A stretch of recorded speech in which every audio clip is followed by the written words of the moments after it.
Engineering chemistry में आज हम केमिकल चेंजेस के बारे में डिस्कशन करेंगे। So hi friends, welcome to the technical tutorial Ashutosh architecture with your host S V Z A Nath. अगर आप इस चैनल को पहले बार देख रहे हैं तो चैनल को सब्सक्राइब करने के बाद बेल आइकन में ऑल ऑप्शन को क्लिक कर दीजिए और साथ ही साथ इस वीडियो को एक लाइक कर दीजिए। पहले जानते हैं केमिकल चेंजेस क्या है। केमिकल चेंजेस एक प्रोसेस है जिसमें एक सब्सटेंस का केमिकल प्रॉपर्टीज और उसका फिजिकल प्रॉपर्टी टाइम के अनुसार, समय के अनुसार चेंज होता रहता है। तो केमिकल चेंजेस में जो सब्सटेंस है उसका chemical properties as well as physical property time to time, समय के अनुसार चेंज होता रहता है।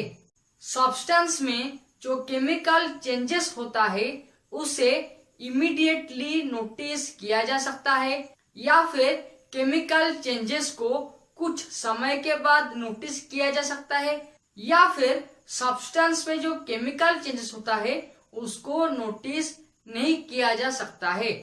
मतलब सब्सटेंस में जो केमिकल चेंजेस होता है उसे आप इमीडिएटली जान सकते हैं या फिर कुछ समय के बाद जान सकते हैं या फिर नहीं जान सकते हैं, लेकिन सब्सटेंस में केमिकल चेंजेस समय के अनुसार टाइम टू टाइम होता रहता है।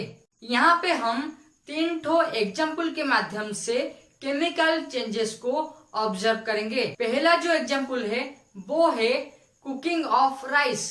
राइस को पकाते समय पहले वो चावल होता है, उसके बाद राइस में कन्वर्ट होता है और ये जो केमिकल चेंजेस हुआ इसे हम थोड़ा समय के बाद या फिर कुछ समय के बाद जान सकते हैं। दूसरा एग्जाम्पल में हम बर्निंग ऑफ क्रैकर्स के बारे में डिस्कशन करेंगे। बर्निंग ऑफ क्रैकर्स का मतलब है जब हम क्रैकर्स में आग लगाते हैं तो क्रैकर्स में इमीडिएटली केमिकल चेंजेस होता है जिसके बाद क्रैकर्स फट जाते हैं। तो यहाँ पे हम बर्निंग ऑफ क्रैकर्स से इमीडिएटली केमिकल चेंजेस को ऑब्जर्व कर सके। केमिकल चेंजेस में तीसरा एग्जाम्पल है ग्रोइंग ऑफ प्लांट्स। ये एक केमिकल प्रोसेस है जिसमें प्लांट को ग्रो करने के लिए ज्यादा समय की आवश्यकता रहती है, इसीलिए ग्रोइंग ऑफ प्लांट में हम केमिकल चेंजेस को नोटिस नहीं कर सकते हैं।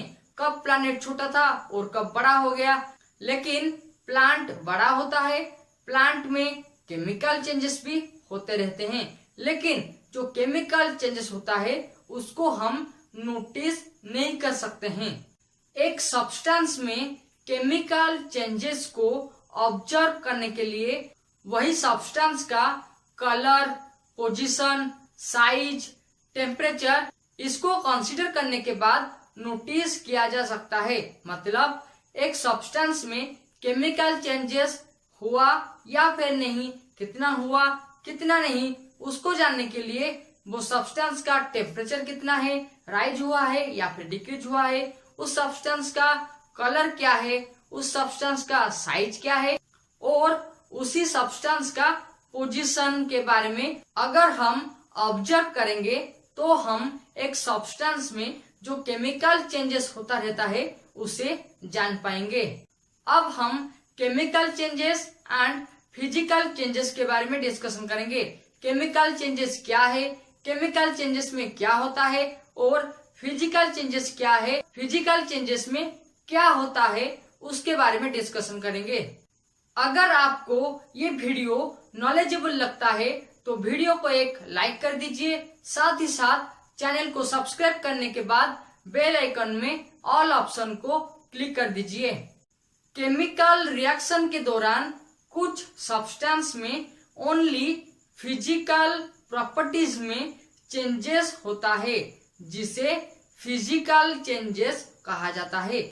मतलब ये जो सब्सटेंस है उनमें जो फिजिकल प्रॉपर्टीज हैं उसमें चेंजेस आता है, इसीलिए अगर एक सब्सटेंस में ओनली फिजिकल प्रॉपर्टी चेंजेस होता है ड्यूरिंग केमिकल रिएक्शन, उसे हम फिजिकल चेंजेस कहते हैं। अगर केमिकल रिएक्शन में एक सब्सटेंस का ओनली केमिकल प्रॉपर्टीज में चेंजेस आता है तो उसे केमिकल चेंजेस कह सकते हैं।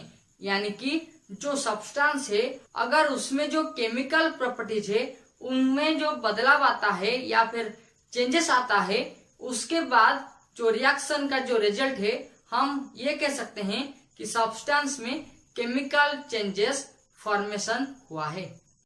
लेकिन केमिकल चेंजेस में जो न्यूली फॉर्म सब्सटेंस होते हैं उनका जो प्रॉपर्टीज है वो उनके ओरिजिनल सब्सटेंस का प्रॉपर्टीज से टोटली डिफर करता है।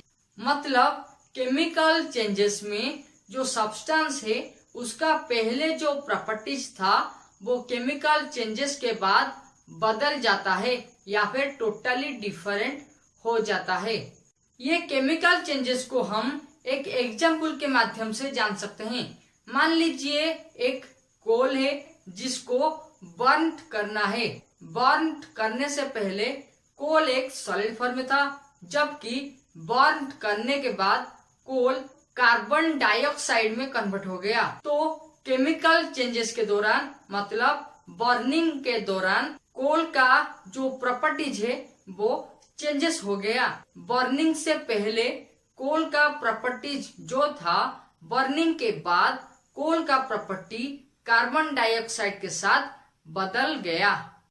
तो आज हम केमिकल चेंजेस के बारे में डिस्कशन किए और साथ ही साथ केमिकल चेंजेस को कैसे ऑब्जर्व कर सकते हैं या फिर केमिकल चेंजेस कैसे ऑब्जर्व किया जाता है उसके बारे में डिस्कशन किए और कुछ एग्जाम्पल के माध्यम से केमिकल चेंजेस के बारे में डिस्कशन किए। Okay friends, times to wind up this engineering chemistry episode on chemical changes. For more video, you can click on iCards and also watch these videos. Till then, subscribe, like and share Ashutosh Architecture and press the bell icon with its all option for newly updated videos. Thank you.